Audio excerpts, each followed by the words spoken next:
Now, you see, what is, let me speak specifically for a moment. I said the subject of this is LSD. LSD is one such chemical that does produce this curious effect of making you aware of the polarity of things. It does lots of other things. It does lots of rather unessential and trivial things. And these, of course, in all the publicity in the various national magazines about LSD, get thoroughly emphasized.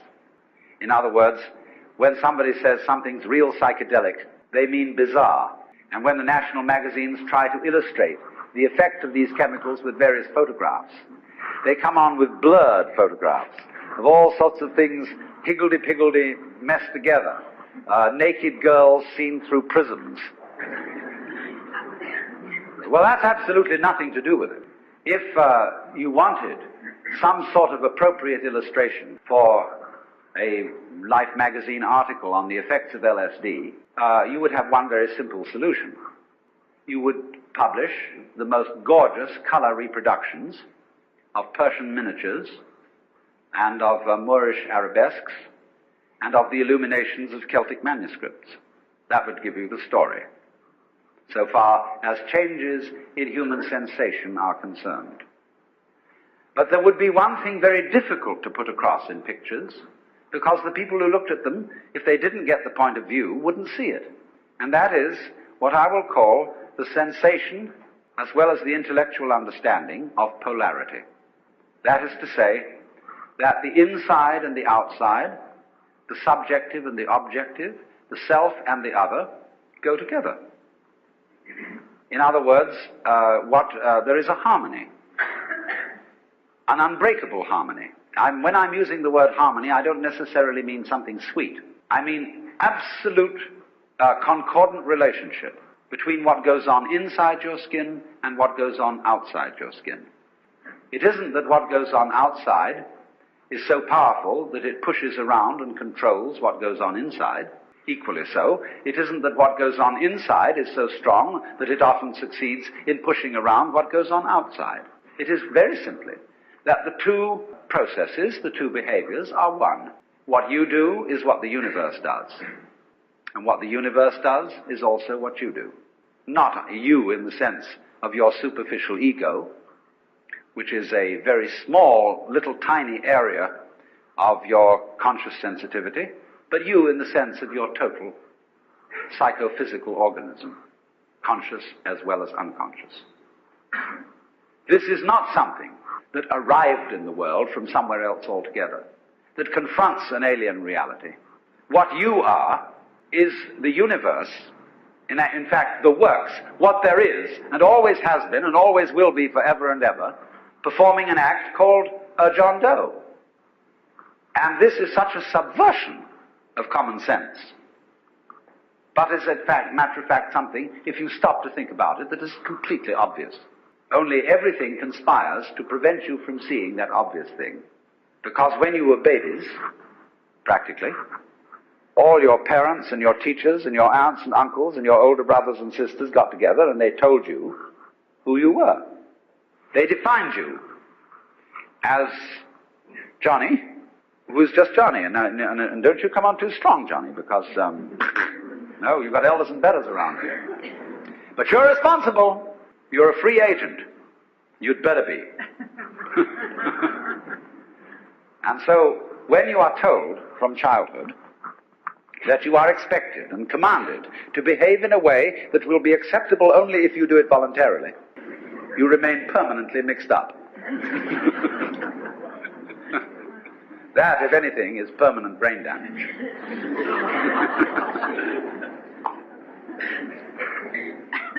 But that's the idea, you see, because that's the game we're playing. You started it. I didn't. See? That's the game we're playing. And we can make all kinds of complexities out of that, and really, in a way, have enormous fun. But once anybody sees through that, well, we're frightened. Once you get this sense of polarity, of your inside being the same process as your outside, and your ego being one and the same process as the whole universe going on, then we're afraid that people may say, well, good equals bad, and we can do anything we like, and we needn't in any way be further subject to the ordinary rules of human conduct, and we can wear what clothes we like or no clothes at all. We can have what sexual life we like. We can do anything. And we are going to generally, because the world is being rather oppressive towards us, challenge the whole thing and run amok. And a lot of people are doing just exactly that. So I want to introduce into this whole problem some ancient wisdom. I have really two things to talk about. How cultures, which always did know in some way, or among whom a large number of people always did know this secret, handled it. And then I want to make some observations about how we're trying to handle it and how it's not going to work. Among the Hindus and among the Buddhists, this view of the real identity of a human being has always been known, at least by a very influential minority. The central doctrine of the Hindu way of life, I call it that rather than a religion, is in Sanskrit, Tattvamasi. You're it. To put it in a kind of colloquial way. You're it. And it is the which than which there is no whicher, which they call the Brahman, or the Atman with a capital A, meaning the self. You are only just kidding that you're just poor little me. See, the function of a guru, that is to say a spiritual teacher in India, is to give you a funny look in the eye. Because you come to him and say, Mr. Guru, I have problems.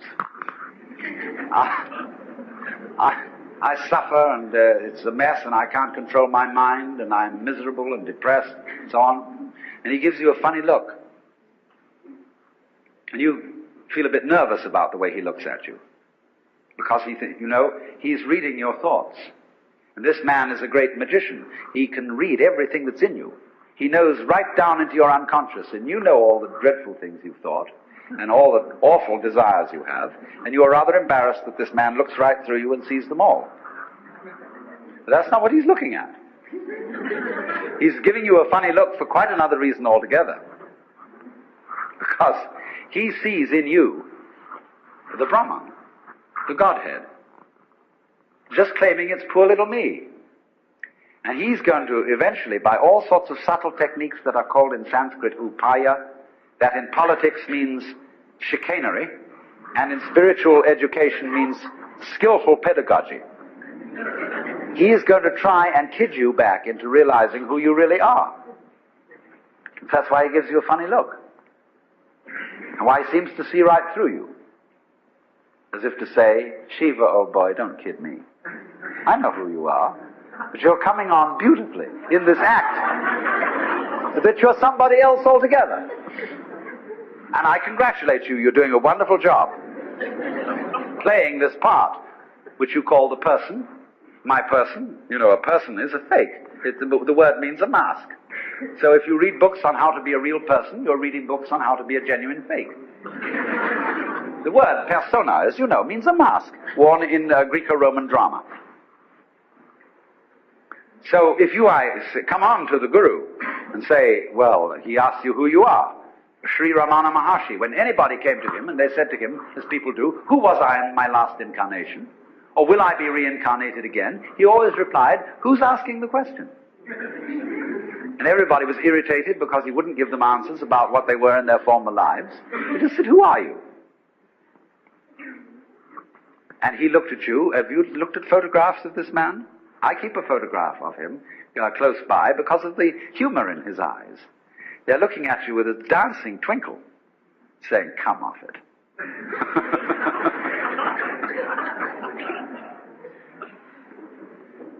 Now then, in these Asiatic traditions, it is well recognized that people who get the knowledge that you're it may very well run amok. And therefore they always couple any method of gaining this, whether it is yoga, whether it is smoking something or drinking something or whatever is the method, they always couple it with a discipline. Now I know the word discipline isn't very popular these days. And I would like to have a new word for it, because most people who teach disciplines don't teach them very well. They teach it with a kind of violence, as if a discipline was something that is going to be extremely unpleasant and that you're going to have to put up with. But that's not the real secret of discipline. I would prefer to use the word skill. Discipline is a way of expression. Say you want to express your feelings in stone. Now, stone doesn't give way very easily. It's tough stuff. And so you have to learn the skill or the discipline of the sculptor in order to express yourself in stone. And so in every other way, whatever you do, you require a skill. And it's enormously important, especially for American people, to understand that there is absolutely no possibility of having any pleasure in life at all without skill. Money doesn't buy pleasure. Ever. Look, if you want to get stone drunk and go out and get a bottle of bourbon and down it, you can't do that except for people who have practiced the distiller's art. You can't even make love without art. Where I live in Sausalito, we have a harbor full of ever so many pleasure craft. Motor cruisers, sailing boats, all kinds of things. And they never leave the dock. All that happens with them is their owners have cocktail parties there on Saturdays and Sundays. Because they discovered, having bought these things, that the discipline of sailing is difficult to learn and takes a lot of time. And they didn't have time for it, so they just bought the thing as a status symbol. So, in other words, you can't have pleasure in life without skill. But it isn't an unpleasant task to learn a skill. If the teacher, in the first place, gets you fascinated with it. There is immense pleasure in learning how to do anything skillfully. To make carpentry things, to cook, to write, to calculate, anything you want. It can be immensely pleasurable to learn the discipline. And I worked very hard. Not that I didn't like it, I intensely enjoy the work of writing a book, although it is difficult. But it's fascinating. To say what can never possibly be said. So, you see what's happening. What you have to do, you have inspiration, but then you have to have technique to incarnate, to express your inspiration. That is to say, to bring heaven down to earth. And to express heaven in terms of earth. Of course, they are really one behind the scenes. But there's no way of pointing it out unless you do something skillful. You see, we are all, at the moment, absolutely in the midst of the beatific vision. We are all one with the divine, or some, I don't like that sort of wishy-washy language, but we are all there. But we are so much there that we're like fish in water. They don't know they're in water. Like the birds don't know they're in the air because it's all around them. And in the same way, we don't know what the color of our eyes is. I don't mean whether you've got blue or brown eyes, but the color of the lens of your eye. You call that transparent. No color. See, because you can't see it. But it's basic to being able to see anything. So in order to find out where you are, there has to be some way of drawing attention to it. And that involves skill. Upaya in Sanskrit. Skillful means. So, it's all very well. Anybody can have ecstasy. Anybody, as a matter of fact, can become aware that he is one with the eternal ground of the universe. But since that's what you are anyway, I'm going to ask, so what? When a hero goes on an adventure, and he leaves his people, and is going to a strange land, he can go away and just hide himself round the corner in an obscure house, and then appear a year later and say, I've been on a heroic journey, and tell all sorts of tales. And they say, prove it. Because they expect him to bring back something which nobody has seen before. Then they believe you've been on the journey. So in the same way, exactly, anybody who goes on a spiritual journey must bring something back. Because if you just say, oh man, it was a gas. Anyone can say that. Now this is why in the doctrines of Buddhism there is a differentiation between two kinds of enlightened beings. They are both forms of Buddha, which is to say the word Buddha means somebody who has awakened, who has discovered the secret behind all this. In other words, all this thing we call life with its frantic concerns is a big act, which you, in your unconscious depths, are deliberately setting up. So you can do one of two things when you discover this. You can become what's called a pratyeka Buddha. That means a private Buddha, who doesn't tell anything. Or you can become a bodhisattva. A pratyeka Buddha goes off into his ecstasy and never is seen again. Bodhisattva is one who comes back and appears in the everyday world and plays the game of the everyday world by the rules of the everyday world. But he brings with him upaya. He brings with him some way of showing that he's been on the journey, that he's come back, and he's going to let you in on the secret too. If you'll play it cool and also come back to join in the everyday life of everyday people. Because this is the rule. If the world is dramatic, if the world, as the Hindus say, is a big act put on by the divine self, one of the rules of coming on stage is that you don't come on as yourself. You come on as the part that you're going to play. It's very bad form if an actor always acts the same way. That's what's called a star, as distinct from an actor. A real actor can become anything. And so, but in private life, well, he's just Mr. Jones. But he doesn't come on the stage that way. So in the same way, if you know that behind the scenes, in the depths, fundamentally, you are it, you don't come on that way. It always comes on as something else. That's the rule of the stage. Because without that, there wouldn't be a play. There would only be reality. No illusion. And the whole point of life is illusion. From the word Latin ludere, to play. Showbiz. The show must go on, so don't give it away. But truth has a way of leaking. It gets out. But then the important thing is, you see, when the truth gets out, those who catch hold of it must find a way of staying in contact with what society calls reality.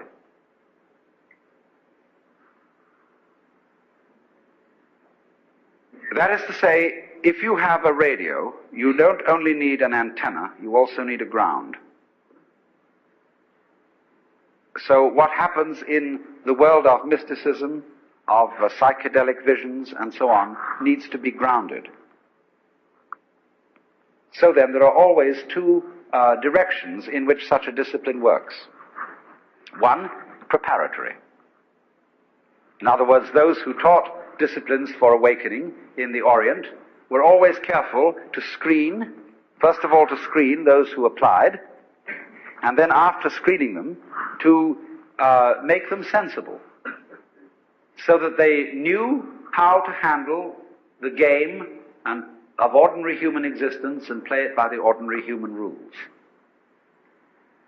In other words, that they had strength of character, and were not the sort of people who would be wiped out because they had no strength of character by an overwhelming experience. Then they let them in. But there are certain disciplines, such as Zen, where you get into the essential secret very early on in the discipline. And after that, they are concerned with much more training in showing you how to use it. How to use the power to use the vision which you have acquired. And so it is with the current, what we will call LSD scene that is raging through the United States. It unfortunately lacks discipline. And I'm not trying to say this in a kind of severe, authoritarian, paternalistic way, but only that it would be so much more fun if it had it.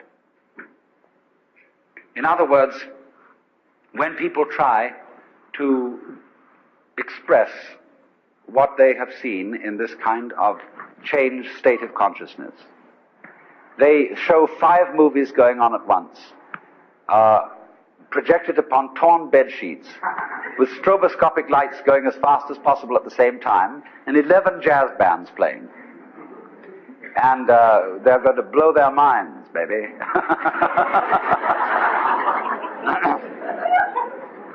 And everybody else who hasn't seen this thing look around and say, well, it's a mess. I don't like the looks of it. Let's suppose that while you were very, very high on LSD, you looked into a filthy ashtray and you saw the beatific vision, which is, of course, the case, because wherever you look, if your eyes are open, you will see the face of the divine. Then you come out of your ecstasy with the dirty ashtray and say to everybody, here it is.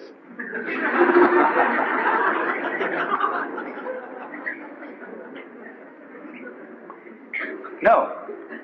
There is a possibility, if you are an extraordinarily skillful painter, or even photographer, of presenting the dirty ashtray so that everybody else will see almost what you saw in it.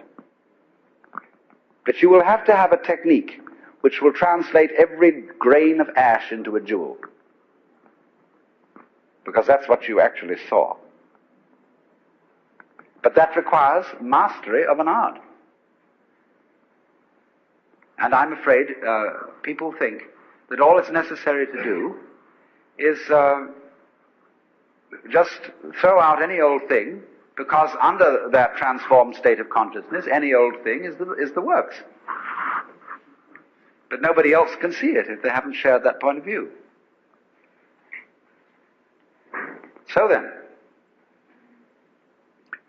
this becomes, for us in the United States, an extremely important social problem. The cat is out of the bag. We are living in a scientific world where secrets cannot be kept. And anyone, anytime, can pick up something which will short-circuit all the ancient religious techniques, yoga practice, meditation, etc., etc. This is all very embarrassing, but it will happen. Not for everybody, but for a lot of people. And they will see what all those sages and Buddhas and yogis and prophets saw in ancient times. And it will be very clear.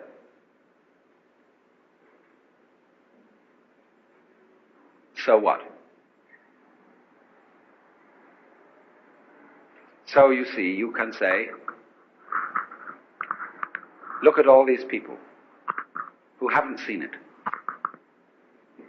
This is a temptation. Look at them all going about their business, earning money and grinding it out at the bank or the insurance office or whatever it is every day, and how serious they look all about it, and they don't really know it's a game. And you can cultivate a certain contempt for people like that. But it's very, very bad to do that. Because, of course, don't forget, they have a certain contempt for you. You see, always the nice people in town who live in the best residences, they know that they're nice, because there are some people on the other side of the tracks who are not nice. And so at their cocktail parties, they have a lot to say about the people who are not nice, because that boosts their collective ego. There would be no other way of doing it. You don't know that you're a law-abiding citizen unless there are some people who aren't. And if it's important to you to congratulate yourself on being law-abiding, you therefore have to have some criminal classes outside the pale, of course, of your immediate associates. On the other hand, the people who are not nice, they have their parties. And they boost their collective ego by saying that they're the people who are really in. Whereas these poor squares who deliver the mail faithfully and who carry on what you call responsible jobs, they're just dupes. Or when they earn their money, all they do is they buy toy rocket ships with it and go roaring around and so on, and they think that's pleasure. So the people who are not nice boost their collective ego in that way. Neither of them realizing that they need the other just as much as a flower needs a bee and a bee needs a flower. So when you see the people who you think are not in on the secret, if you really understand, you have to revise your opinion completely and say that the squares are the people who are really far out, because they don't even know where they started. See, an enlightened Hindu or Buddhist looks at the ignorant people of this world and says, my respects. Because here I see the divine essence, having altogether forgotten what it is, and playing the most far-out game of being completely lost. Congratulations. How far out can you get?